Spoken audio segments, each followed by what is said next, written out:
네, 안녕하세요. 네, 바로 시작하도록 하겠습니다. 제가 오늘 말씀드릴 내용은 수소 에너지 관련 내용이고요. 개요, 정부 수소 정책, 그 다음에 여러 가지 분야에 대한 생태계 전략에 대해서 설명을 드리겠습니다. 먼저 수소 경제를 우리나라가 계획하는 것을 보면 여기 가운데에 있는 부분이 수소 전기차, 그리고 수소 충전소, 수소 생산, 이송 저장입니다. 이 네 가지 영역이 활성화되면 수소 전기차와 수소 충전소 인프라는 잘 돌아가게 됩니다. 이것들이 잘 돌아가게 되면 여기에서 이제 확대를 해서 이제 수송용, 그러니까 버스, 트럭, 항공, 선박 쪽으로 이제 수송용으로 수소 시장이 확대가 될 것이고요.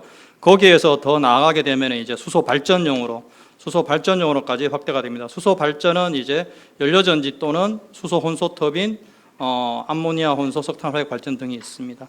여기서 한 단계 더 나가게 되면 최종적으로는 산업용 수소 활용까지 이제 이어지게 되고요. 산업용 수소 활용은 정유나 석유화학, 대표적으로는 수소 환원 제철 등이 있습니다. 수소 생산과 활용의 전 과정을 보면 수소는 크게 수소 에너지는 생산 부분, 저장, 운송 부분, 활용 부분이 있습니다. 생산 부분은 보시는 바와 같이 그레이 수소, 블루 수소, 그린 수소 등 다양한 부분이 있고 또 해외에 수요하는 수소들이 있습니다. 그리고 저장, 운송 쪽에는 기체와 액체, 그 다음 해상 운송 등이 있고요. 활용 쪽에서는 말씀드린 수송용, 발전용, 산업용이 대표적인 경우가 되겠습니다. 우리나라의 수소를 공급하는 방안은 이제 제일 대표적인 게 부생수소가 있고요. 부생수소는 이제 대산이나 여천, 울산에 있는 석유화학 단지에서 대부분 발생하고요. 지금 우리가 사용하는 수소는 대부분 부생수소이지만 현재는 수요가 적어서 그렇고 장기적으로 수요가 늘어날 경우에는 부생수소의 비중은 아주 줄어들 것입니다. 그 다음 가장 이제 편한 기술이 천연가스 개질 기술인데 기술 성숙도 굉장히 높고 경제성도 굉장히 우수합니다. 하지만 천연가스를 개질해서 만들기 때문에 CO2가 배출된다는 단점이 있습니다. 이거를 이제 보충하기 위해서 CO2를 포집해서 처리하게 되면 이제 분루수소인 청정수소가 되겠고요. 그 다음 가장 좋은 것은 궁극적인 재생에너지를 이용한 수전해가 되겠습니다. 탄소 배출이 제로이고요. 하지만 대신에 경제성이 굉장히 낮습니다. 굉장히 낮고 재생에너지 전력을 어떻게 연계할 것인지 이 부분에도 고민이 필요합니다. 그 다음 무난한 기술로 이제 원전과 연계한 수전해가 있는데 방금 이전 교수님도 말씀해 주셨는데 원전 연계 수전해 같은 경우에는 역시 탄소 배출은 제로고요. 우리나라 경우에는 에너지 자립에 상당히 기여할 수 있습니다. 경제성은 원전의 전력 생산 단가가 싸기 때문에 재생에너지보다는 우리나라에서는 유리하고요. 하지만 이제 문제가 안전성이나 핵 폐기물이라는 우려가 있어서 이게 수용성에 있어서 좀 이슈가 있고 국제적으로도 이것을 청정수소로 인정해 주느냐 안 해주냐에 대해서 약간 이슈가 있습니다. 우리나라나 일본이 주로 추진하고 있고 유럽도 많이 하는 것이 자국에서 원하는 만큼 수소 생산이 안 되기 때문에 자국 외에서 수소 생산 여건이 우수한 곳에서 수소를 생산해서 도입하고는 시도가 많고요.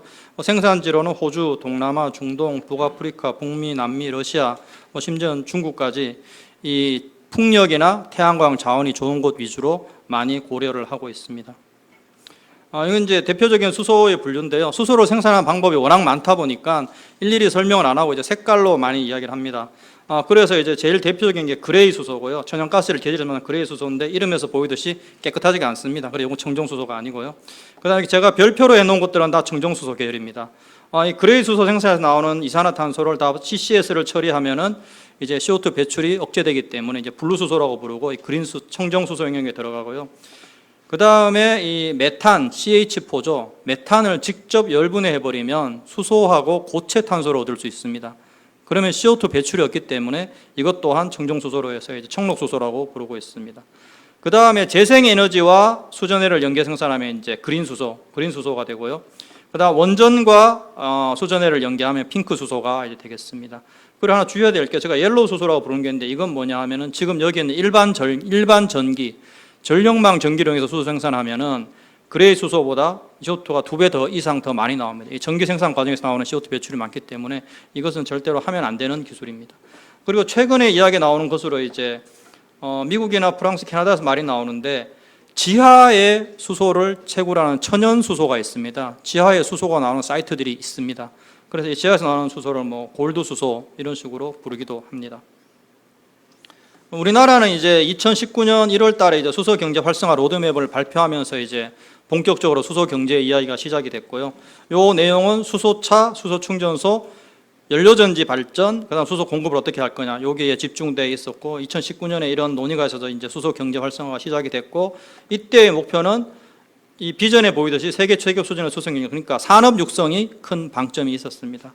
근데 이제 2020년 10월 달에 우리나라가 탄소 중립을 선언했는데 이 탄소 중립을 선언하면서 이제 수소 경제를 보는 시각이 산업 육성보다는 탄소 중립에 기여하는 쪽으로 바뀌었고요. 그걸 반영해서 2021년 11월 달에 수소 경제 이행 기본 계획이 발표가 됐습니다. 이 기본 계획은 크게 4가지 카테고리가 있는데 첫 번째는 청정 수소 생산, 두 번째는 이제 인프라 구축, 세 번째는 활용입니다. 요 세 가지 영역에 대해서 이야기했고 나머지는 이제 이거를 위한 이제 백업이고요. 그래서 4가지 영역이 있었고 보시면은 수소 활용에 있어서 특이한 걸 보면 2050년에 수소 사용량이 2,790만 톤입니다.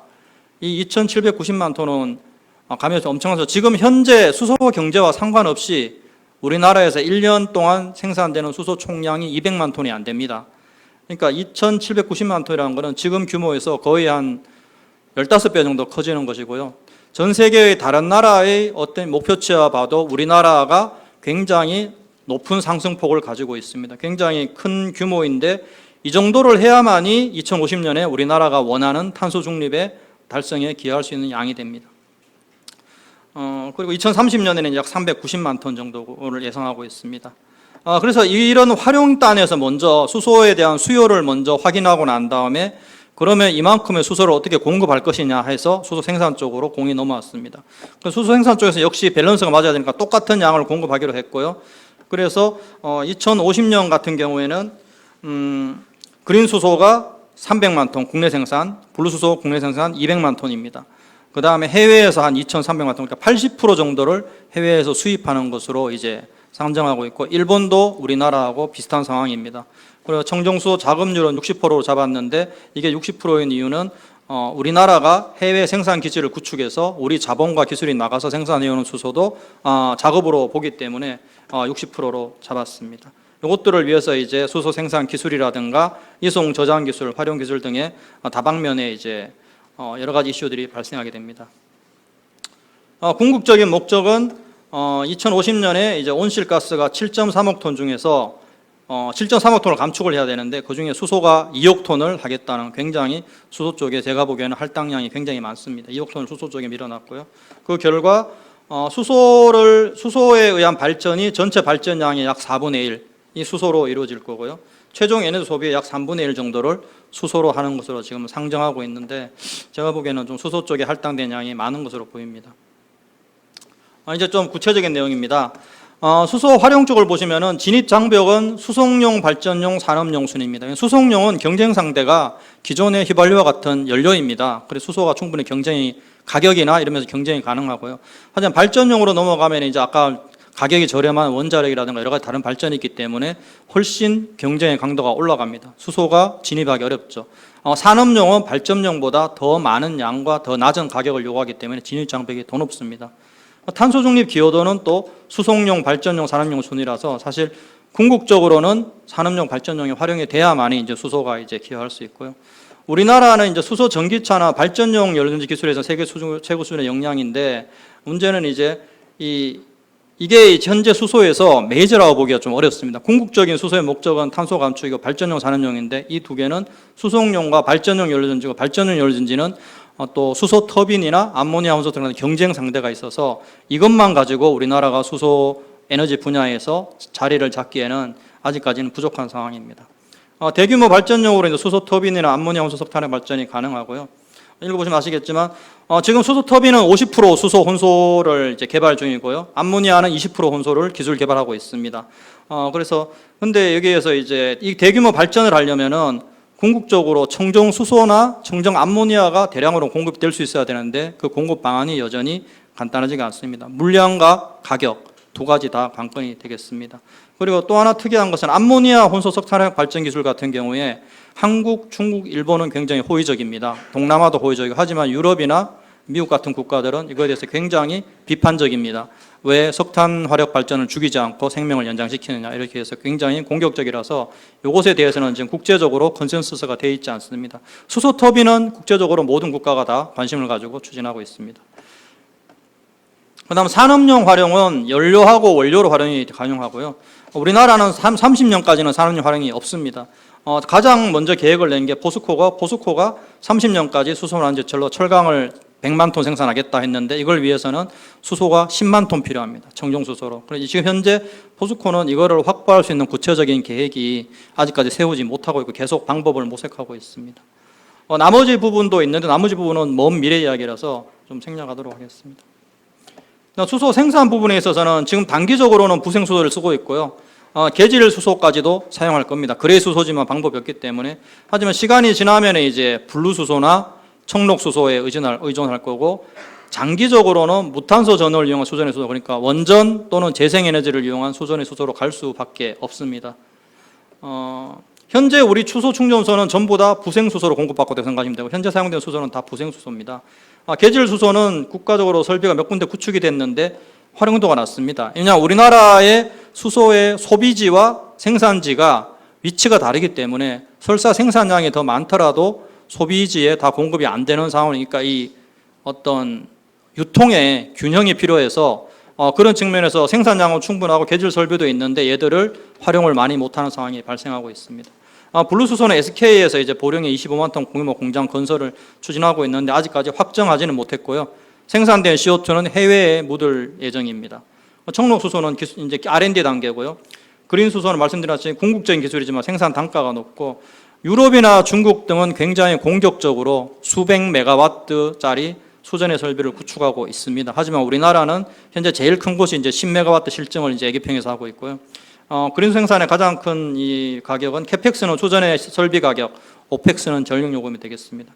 핑크 수소는 이제 원전 전력을 활용하고 저가로 청소 대량 생산할 수 있는 굉장히 좋은 수단인데, 원전 1기가와트를 만약에 수소 생산에 전적으로 할당하면은 약 15만 톤 정도 수소로 생산할 수 있습니다. 원전 한 기로.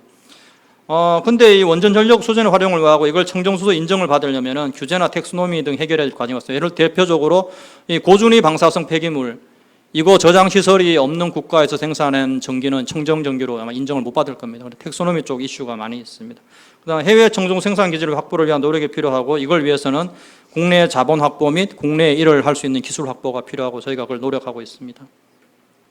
이송민 저장은 이제 현재는 다 고압 튜브 트레일러로 이렇게 실어 나르고 있습니다. 잘 실어 나르고 있고, 중기적으로는 이제 액체 수소가 더 많이 실어 나를 수 있기 때문에 액수 탱크로리를 이제 활용할 거고요. 장기적으로는 이제 천연가스 배관망처럼 이 배관망을 이용할 겁니다. 그리고 수출입을 하기 위해서는 이제 새로운 해상 운송 기술 개발이 필요합니다. 현재는 200기압 튜브 트레일러로 이제 하고 있는데 450기압 튜브 트레일러는 지금 실증하고 있습니다. 개발해서. 액체 수소 탱크로리는 전량 수입이고 국내에서 이제 막 개발해서 실증을 하고 있는 단계고요. 배관망은 이제 석유화학 단지에는 있지만 아직까지 국가적으로는 구축이 안 되어 있지만 장기적으로 구축 예정이고, 해외 수소 수입이 굉장히 이슈가 많은데 대부분 사람이 예측하기에 암모니아가 먼저 진행될 것이고 액체 수소는 굉장히 장기적으로 갈 것이다. 왜냐하면 암모니아 같은 경우는 국제 무역망이 되어 있습니다. 이미. 그러니까 여기에 무역망에 끼어들기만 하면 되는데 액체 수소 같은 경우에는 아무런 인프라가 없습니다. 그래서 완전히 제로 베이스에서 전부 다 구축해야 되기 때문에 단시간 내에 되지 않을 거라고 예상하고 있습니다. 거의 마지막 수소 충전소는 지금 현재는 대부분 이제 700기압 수소 충전 대부분이고요. 올해부터 이제 액체 수소 충전소가 가동을 시작했습니다. SK에서 이제 인천에서 액체 수소 생산하기 시작했기 때문에 가동을 시작하고, 지금 핵심 소부장의 국산화, 내구성 및 효율 향상을 위해서 이제 통해서 경제성 확보하는 걸 중요하게 생각하고 있고요. 뭐 여러 가지 이슈들이 있는데 고압 기체 수소 충전소하고 액체 수소 충전소는 장단점이 있습니다. 그래서 결국은 시장 상황에 따라서 이제 점유율이 결정되고 될 거고요. 수소 충전소는 대용량화 그리고 또 고속 충전 이런 것들을 통해서 경제성 향상을 추진하고 있고요. 현재 수소 충전소 구축된 물량을 보면은 우리나라가 세계 2위 정도입니다. 중국이 1위인데 하지만 이 구축의 질이나 이용률을 고려하면은 수준은 우리나라가 세계 최고 수준이라고 생각을 합니다. 네, 이상입니다. 감사합니다.